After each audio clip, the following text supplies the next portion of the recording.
So basically, once you are injecting your tissue, these are the steps which you've already discussed in DMEK. So before you're injecting your tissue, you need to make sure that your visibility is good. So in an eye with a significant edema, you might want to debride the epithelium. You can put glycerin to improve your visibility.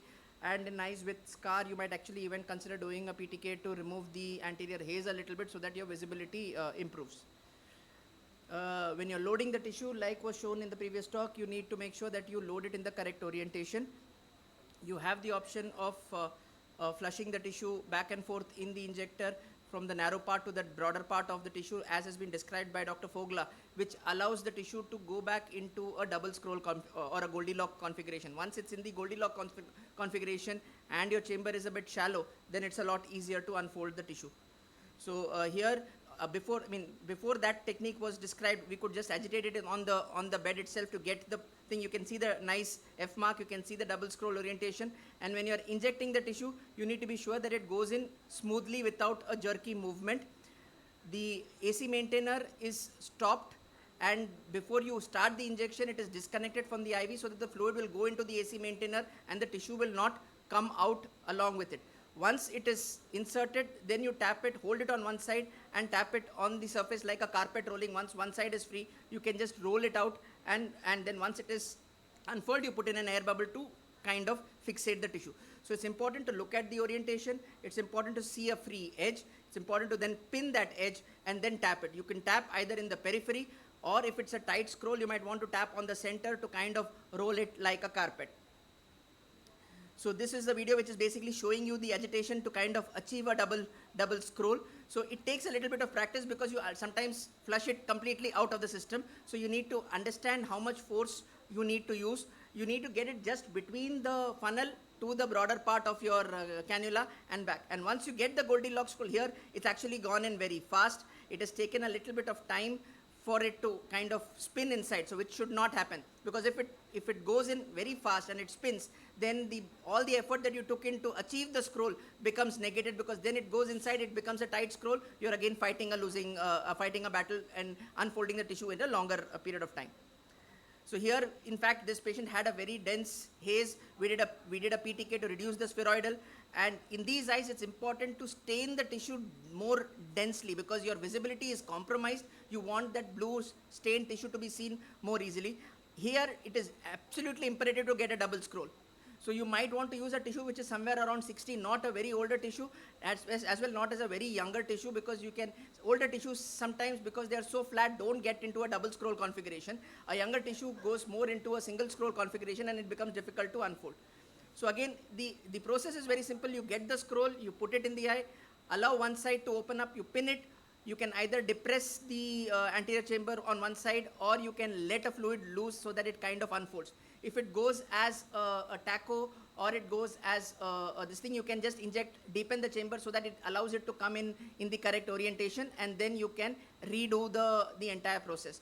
But the most important thing is if it goes in smoothly, if it goes in without a jerk, if it goes in either in a double scroll or a single scroll configuration, but in the same manner, you can just tap on the surface, it opens up partly. Once it opens up partly, pin one side, tap on the periphery, it opens up, keep the pin in the center, tap in the periphery, it opens up. You then shift the tissue so that the orientation is correct. You need a little bit of fluid for all these maneuvers. At the same time, you don't need too much of fluid, which will prevent your graft from unfolding, and it will keep getting into a scroll formulation. So here we are loaded the tissue in a double scroll form, and once we are injecting inside, it's gone in pretty fast. It shouldn't, but the scroll orientation is maintained. So once the orientation is maintained, we are just centering the tissue. Now once it's centered, we can pin it on one side, tap in the periphery to allow it to kind of open. Since its tissue is moving, you again kind of tease the tissue because you need space for it to unfold. If it gets too much to the periphery, it's not going to open. That part, the chamber is shallow, so there's less space for it to unfold. So you want to get it close to the center again, and then tap it in the periphery so that it unfolds. It's just the fluid movement back and forth. So you need to understand the minimal amount of manipulation that you need to do to achieve the unscrolling. At the same time, you don't want the tissue to get stuck on one side or come out through the incision. So it's imperative to actually suture your incisions at least for the first few cases to be sure that your maneuver doesn't push the tissue outside your main port. This is again a patient where we have just injecting the tissue. The other thing, important thing here is when you are injecting, we have seen your tissue orientation in the funnel. Before injecting, you always see how the opening is. So you're going in with the bevel down, you're rotating it either temporally or nasally, so that when you are injecting it, it goes in with your scroll. So you identify where the scroll is with respect to the opening of your goiter cannula, so that you can adjust it once it is inside. You wouldn't want to go in, say if it's inversed also, you wouldn't want to go in with the bevel up, because sometimes with the bevel up, you might not have entered into the anterior chamber completely. It might still be in the lip of your tunnel, in which case the tissue will not go in. So go in with the bevel down, so you're sure you've gone across the incision. Then you rotate it, so you're sure you're in the anterior chamber.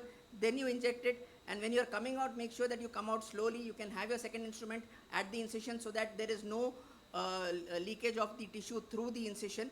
And at the same time, before you are injecting, you are decompressing the anterior chamber.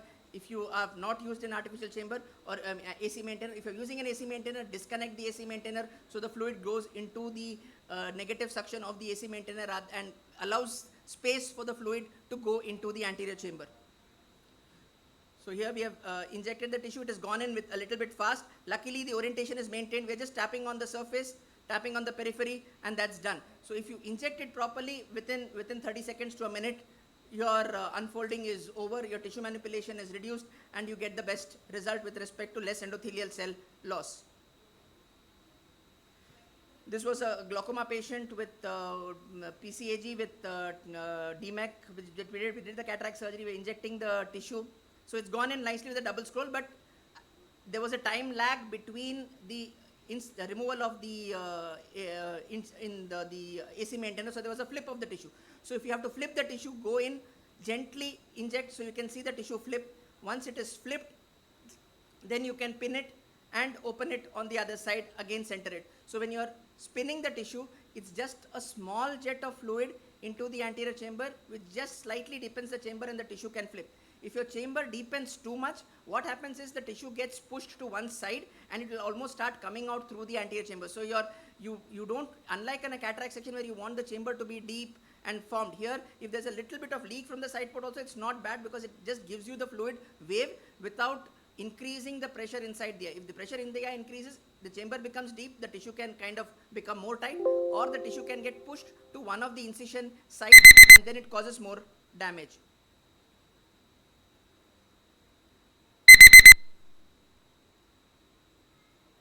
So this was another patient where, again, it's important to size your graft. So if your white to white is lesser and you have a larger graft, sometimes when you're injecting, the graft is almost at the edge of your incision.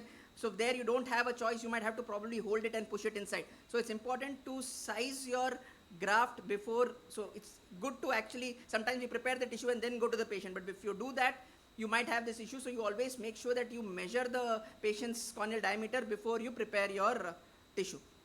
Because if it's a larger tissue, it kind of gets stuck at the incision, and whenever you're trying to insert your cannula to inject air also, it might sometimes go above the tissue rather than going under the tissue.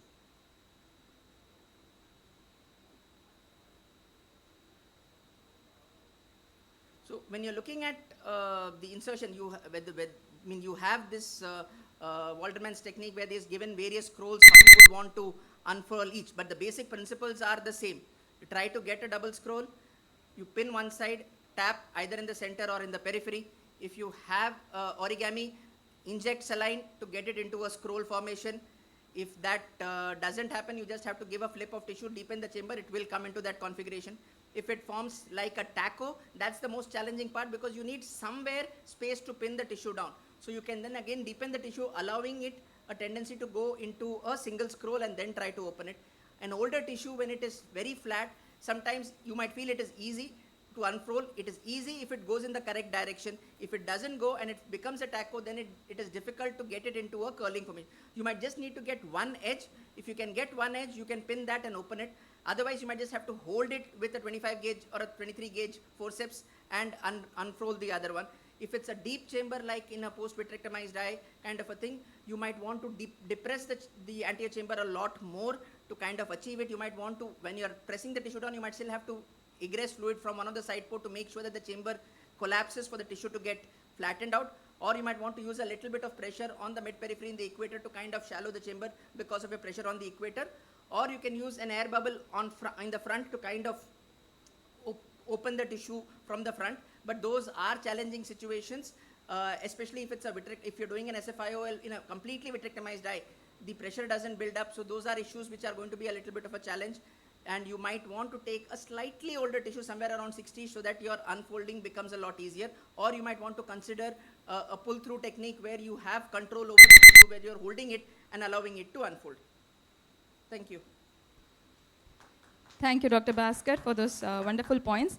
Just 2 points that I would like to mention is, one is while injecting, avoid a snug fit of the injector.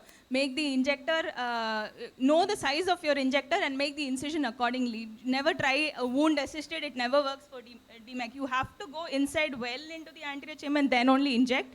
And the other thing is, when you have the double scroll, which is wider at one end and narrow at the other, tap the wider end. That will help the scroll to unfold very easily. And when you're doing that, when you're injecting, you can inject it slightly on the left or on the right based on which side is wider. Because you know it's going to be able to, it's easier for you to open it up on one side. So you have the smaller side on one side and the wider side on the other. So it is unlikely to flip the other way down. So if it is wide on the right, I would place my tissue slightly on the left in the cornea. I place it, I tap it on the right side, so part of it is opened up.